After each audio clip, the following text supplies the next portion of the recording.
All right, hi again. How is everybody? I can't really hear you, so I guess it doesn't matter what you say there. So in this video, we're going to do a basic two-column responsive layout with float. So what does that mean? So by default, right, everything is one column by default when you talk about the flow of content, right? So it goes left to right, and when it runs out of space, it goes to the next line. So that's how things work. So that's sort of okay, but sometimes you want to have columns in there. Usually you want to have columns in because you want line lengths to be a little shorter and to organize content and break up content into different columns, right? So that's what we're going to do. And we're going to use floats for this one. You may have heard about floats already in the class, or maybe you will hear more later, depending on when you see this video. But floats have been around for a long time, and it's one way to do columns. There are many others, and there's more all the time, Flexbox and CSS Grid and things like that. But for this, we're going to go over floats, and you'll see them around. They'll be hanging around on the web for probably a long time. Yeah. So we're going to do this one with floats. Okay, so let's get started. So you have a start file for this one. It's kind of like a baking show. You don't have to start from scratch. You're welcome for that. So let me go through it real quick and just orient you a little bit with it. So this one has, and you probably have used this before, but maybe not.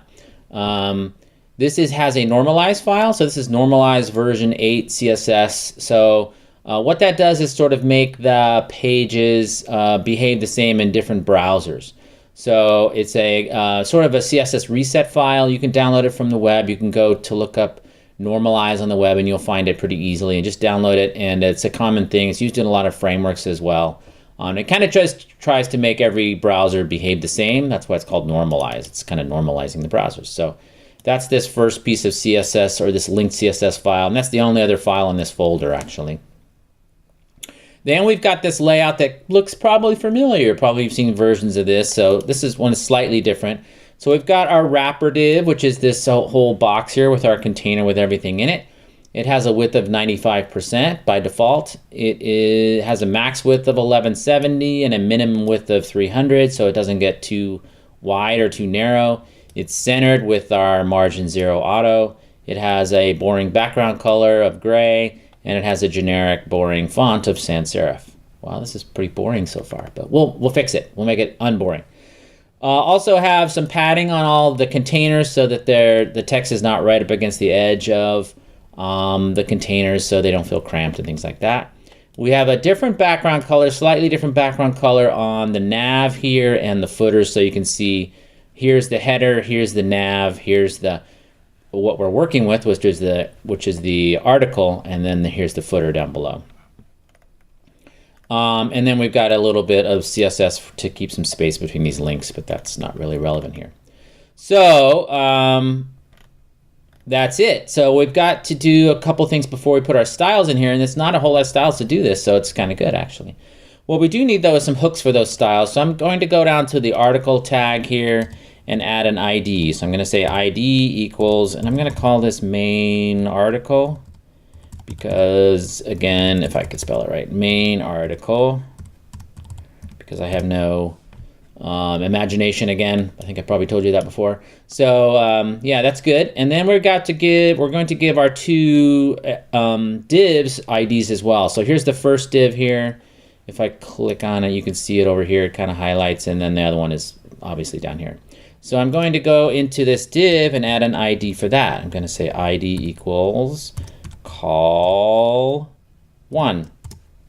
That makes sense, right? So column1. I'm not going to call it left column or right column, because what if later I change my mind and I want to reorder the columns? Then I've got the left column on the right and the right column on the left, and people say I'm dumb and why did you do that and you're fired and all that kind of stuff. So I'm going to call it column1 instead of left and right, stuff like that. So okay, so there's that. I'm also going to put the similar code down on the other div, which is the second column. Starts about line 54. So this one's going to be column 2. Makes sense, right? So I just added an ID of column 2 to the second div, which is this bottom one, and an ID of column 1 to this first div, and then an ID of main article. I think I spelled that right, but maybe not, but I'm going to spell it that way. To the article itself, which is the the container that we're doing the floats inside of. So we're going to float these two guys, meaning, or make columns of these two, and we're going to use floats to do that. So now we've got our IDs, we can use those to target our elements. So the first tag I'm going to do, I'm going to go under where it says start here, and I'm going to add call1, comma, call2, and I've got to put the pound sign in there. And so I've got pound call1, which is our ID for our first one, and then pound call2, which is our ID for our second one. And we put a comma between because we're going to do the same thing on both of these. So when you see the comma again, that means you're going to apply the same styles to both. All I'm going to add here is box sizing border box. And what does that do? What that does, I'm going to put this in as a comment. You can too if you want. I'm going to say counts border and padding into, my fingers are cold, into width. So what does that mean? That means when I use this box sizing of border box, if I added a border or padding to the widths of these columns, it will take that into account. When the width, it'll kind of subtract the padding and the border. If I don't, it adds it on, and you'll see what I mean. I'll try to show you that later, but this is pretty common now to put this on containers that you're going to especially use floats for, because it makes it simpler to calculate how wide you want things to be. Okay, so that's good, I think. Now we're going to add another little style. Actually, we'll come back to that one. Let's add something for the main article. So let's go pound main, seriously can't type right now. Main article. And we're just going to give it a different background color. I think it's slightly different. So I'm going to say background dash color, and we're going to say DDD. So I did that. You saw the color change, or maybe you didn't. It kind of changed a little bit. And I did that to show you something later, which will happen with floats, and you'll see what I mean when it happens. Ooh, suspense, right? Okay. So that is good for that for now. So now we're going to go down and do our floats, and then we'll come back up here and make some corrections, and you'll see why in a minute. So I'm going to go ahead and add another comment tag here, and I'm going to say media queries.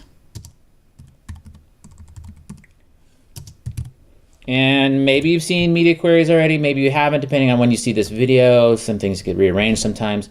But what media queries do is they allow you to specify different styles under different situations. So what we're going to do is we're going to change the styles when our browser gets beyond a certain width. So right now, if I change the width, nothing really happens. It does stop at 300 and it stops again at 1170, right? Should stop out here at 11. Yeah, there's 1170. So it does stop. But what we want to happen is we want, when it gets past a certain point, for it to be 2 columns, so that it's easier to read and it uses the space better and things like that. When it's down here narrow, like it's on a phone or a narrow browser window, then we want it to be 1 column. So that's what media queries are for. And this is basically basic responsive design, which you may have seen stuff about already, or you may not, but then we're going to add a little bit of responsive design in here so that it looks good at different browser widths and different devices and things like that, phones and tablets and desktops and stuff like that, or whatever else. Watches, nah, you probably wouldn't look on a watch for this. It's too small. Okay, so under media queries, going to add @media, and then a space, and then in parentheses, we're going to say min-width, 576 pixels, which is a kind of a common breakpoint. It's called a breakpoint. And then we're going to put our curly braces. So this, what media queries are like, again, if you haven't seen them, if you've already seen them, then you know what I'm talking about already, but it'll be review. What this means is it's basically like a nested style. So all the styles I put between this opening curly brace and this closing one are only going to work at above 576. So it's kind of like saying, if you are at a minimum width of 576, then do this. If you're not, then don't do it.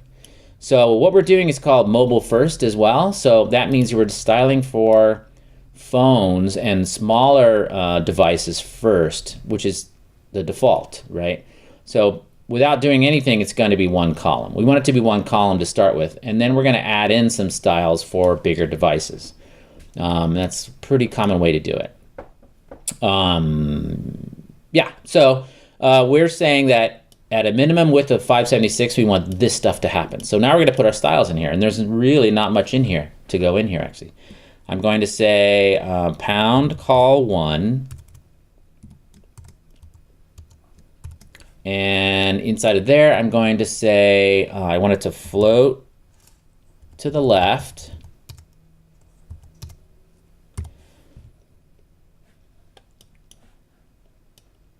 And anytime you float something to create columns, you need to give it a width. So I'm going to say a width of 47%. And if you look over here now, we've got columns. They're kind of messed up, but we've got columns. So what we did was we told this column to go to the left as far as it can, and we told it to be 47% of the width of its container, which is our wrapper, because we're in our wrapper, right? That's our container. So it goes to the left. And what happens when you float things, like you've seen in the videos about images and things, everything else tries to go around to the right. So that's what it was made for, right? Wasn't really made for columns, but it was used for columns for a long time and still probably is. So this second column tries to go around to the right, and you might even get the footer try to go around. Let's see. Well, it probably won't because this one doesn't have a width. But there you go. So now you've got a column. It's a little bit messed up, but we'll fix that in a minute. So now we're going to float the second column. We're going to say call 2. And we're going to do the same thing. So I'll just put that down here. Float left and 47%. So now we've got two columns, and they are 47% plus 47%. And to backtrack a little bit, so here's our opening media query thing, and here's our closing of it.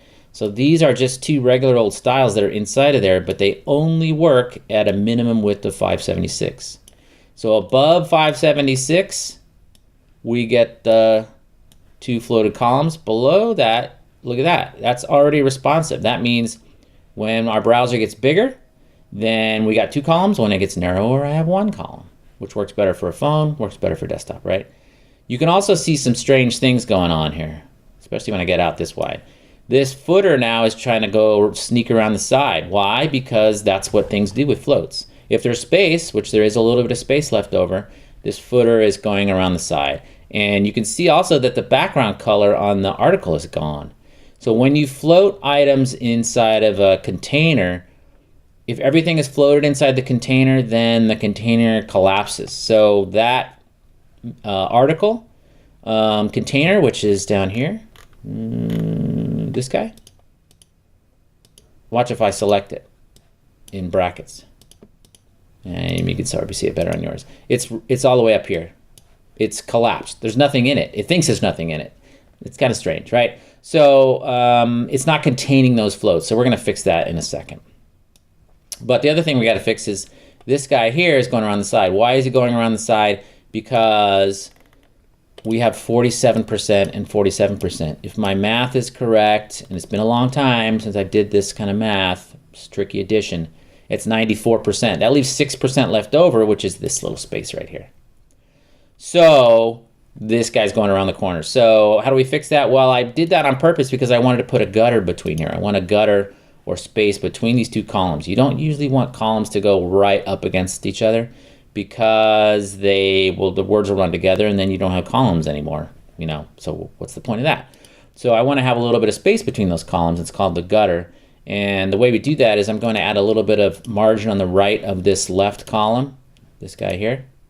And so it'll push this guy over a little bit. So let's go back up to call 1, and we're going to say margin dash right. And what's left over? 94.6%, right? Tricky math. So 94 plus 6 is 100. Woo, it all adds up to 100. So now this guy gets pushed back down. That's a side effect.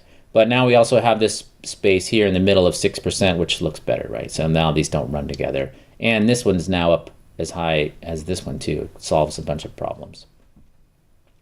All right, so now I've got our 2 columns, and that's good. So we're almost done. The only problem is our article container is still collapsed. You can tell because the color is not right.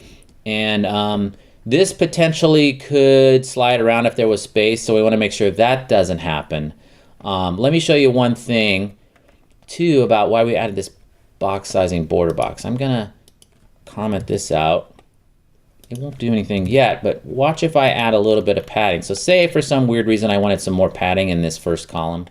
I'm going to go here and add padding of 1 EM, which isn't very much, right? But I just added 1 EM of padding, which pushed in the content about 1 EM, about 16 pixels. But now this second column is down here. Some people call it float drop. Sounds like a disease. Kind of is. It's a disease of design. So you've got this guy going down here. That's broken floats. Why? Because our total is now over 100%. We've got 47 plus 47 is 94, plus 6 is 100, plus 2 EM actually, because there's 1 EM on this side of padding and 1 EM on this side of padding. So by default, this width, 47%, does not count padding or border. If I added any border, that would also break it. 1 pixel would break it. So to avoid that from happening, we can use this thing. So I'm going to uncomment box sizing, border box, and it's fixed. So now this 1 EM is counted in the width of 47%. So if I added a huge padding, well, that's broken. I added 10 EMs, but you get the idea. It's still not breaking our floats. It breaks everything else, but it doesn't break our floats. So that's why we added this up here. Wanted to show you that. All right, I'm going to take this out because I don't need it, but want it. All right, so that is why we have border box. We also want to add something to main article here. So I'm going to go inside of main article and add overflow hidden. So I'm going to say overflow hidden. And watch over here as I add this. Remember this article is collapsed. I'm going to say hidden. And as soon as I put that in, the color came back. Oh, it's healed. Why'd the color come back? Because this is a little piece of CSS that will make the article recognize that the floated elements. It's called containing floats. It's kind of a hack, maybe? It's probably not supposed to be a hack, but that's the way it's done. You can use overflow auto too, but I think most people use overflow hidden. So that fixes that. So now the article is going all the way down to here instead of collapsing up to there. So now it's contained. There's also, so that's one way to, well, that's the way to make that contain that. One more thing I want to add to be safe is I want to add a clear. So I'm going to go down below that article and say, or that main article style, and go and say footer, which is our footer down here, right? Here's our footer. And sorry, that's jumping around. I'm going to add clear both.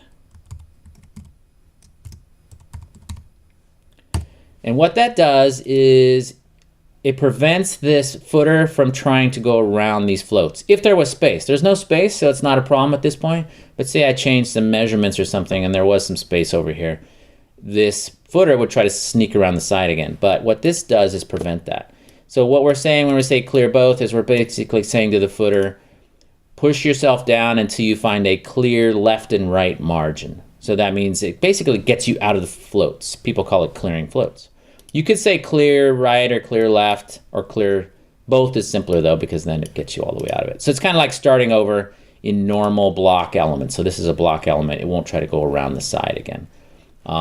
So that is called clearing floats. That's kind of an old school way to do it. There's newer ways to do it. I have a link inside the page here, I think, that goes to an article that may or may not be there when you look next time. But it's called ClearFix, and I'll let you read about that when you're super excited about it. But basically it adds a class to the container that creates this sort of phantom element that clears it. It's a little bit tricky and weird, but it works. So some people use that. Some people say not to use it because it's kind of a hack. I don't know. I don't know if it's a hack or not, but it does work. So that's another way to do it. This is simpler, and